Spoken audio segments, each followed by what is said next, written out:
RTV app వార్తల్ని క్షణాల్లో చదివే అవకాశం ఉంటుంది. ఒక న్యూస్ పేపర్, ఒక టెలివిజన్ ఛానల్ మీ చేతుల్లో ఎప్పుడు ఉంటుంది. నమస్తే, వెల్కమ్ టు ఆర్టీవీ. నేను చంద్రశేఖర్. మానవ సంబంధాలన్నీ మంటగలుస్తున్నాయి, మనీ సంబంధాలుగా మారిపోతున్నాయి. తల్లి తండ్రి అనేటువంటి కనీస మర్యాద లేకుండా పోతుంది.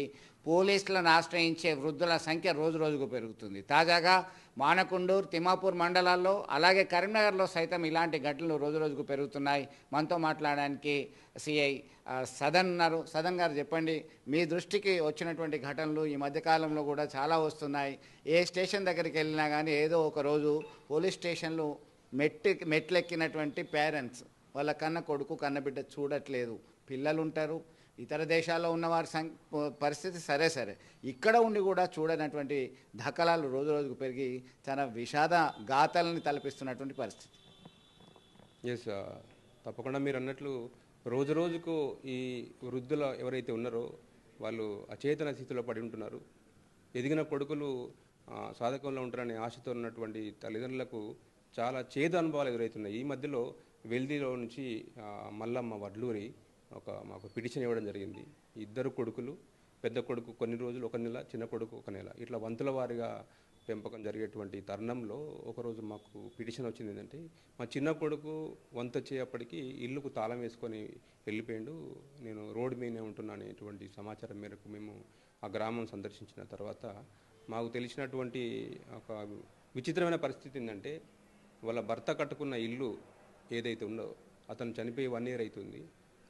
అతని గుర్తుగా ఆ ఫోటోను కూడా ఇంట్లో పెట్టుకున్న దాన్ని తీసి బయట వేసినటువంటి ఆ సంఘటన చూసి మేము నిజంగా చెల్లించి ఆ వృద్ధ మల్లమ్మకు భరోసా ఇచ్చినాము. వాళ్ళ కొడుకు కిరణ్ ప్లస్ వాళ్ళ పెద్ద కొడుకు మీద కూడా మేము కేసు నమోదు చేయడం జరిగింది.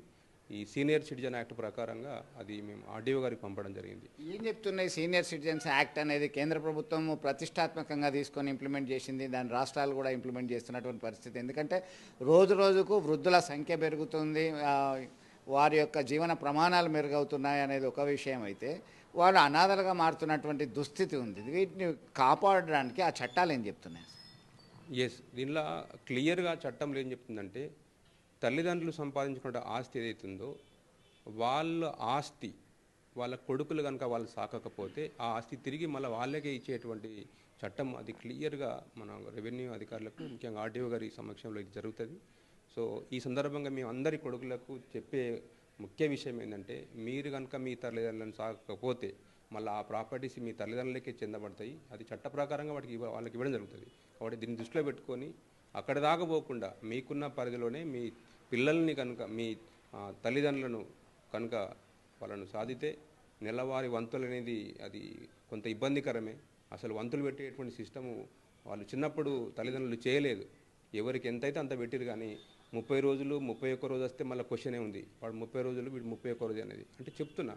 సో ఇట్లా కాకుండా మీ అమికబుల్గా మీ ఇళ్లలో మీరు చేసుకుంటే పర్వాలేదు, బట్ చట్ట ప్రకారంగా కనుక మా దృష్టికి వస్తే తప్పకుండా మేము సంబంధిత అధికారులకు, రెవెన్యూ అధికారులకు పంపించేసి ఆ ఆస్తులన్నీ మళ్ళీ తల్లిదండ్రులకి చెందేటట్టుగా మేము ప్రయత్నం చేస్తున్నాము. అది చట్ట ప్రకారంగా మేము చర్యలు తీసుకుంటున్నాం.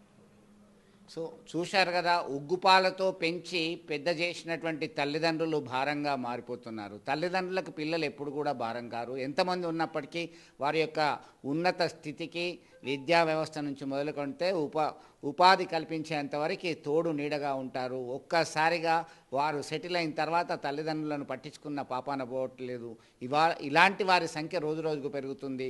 వారి ఆస్తులే కాదు, వారి యొక్క ఆలనా పాలన వృద్ధాప్యంలో చూడాల్సినటువంటి బాధ్యత ఆ పుత్రులదే అని చెప్పేసి ఖరాఖండిగా చెప్తున్నాయి చట్టాలు. దాన్ని పాటించాల్సినటువంటి అవసరం కూడా ఉంది. మరిన్ని వీడియోస్ కోసం ఛానల్ ని సబ్స్క్రైబ్ చేయండి. లేటెస్ట్ అప్డేట్స్ కోసం వాట్సాప్ ఛానల్ ని ఫాలో చేయండి.